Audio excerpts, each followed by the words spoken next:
Ja som tú fotografiu začal robiť tak, že ja som k tomu potreboval nejaké to vzrušenie, nejaké to divadlo okolo toho, pretože samotná fotografia, keď sa robila možno v ateliéri a modelka iba stála, ani sa nehýbala nejako, tak pre mňa to bolo strašná nuda. Ja som tam potreboval mať nejaký príbeh pod tým, že som sa do toho vžil a zrazu som hral nejakú takúto druhú postavu.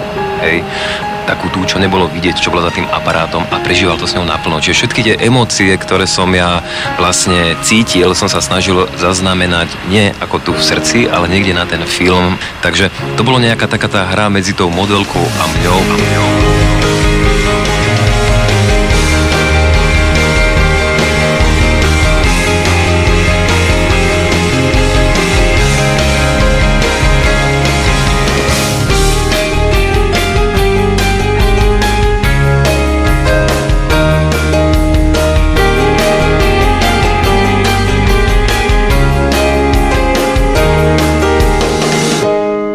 Som, kto som, aj vďaka všetkým modelkám, ktoré som kedy v živote fotografoval a hrali to moje divadielko.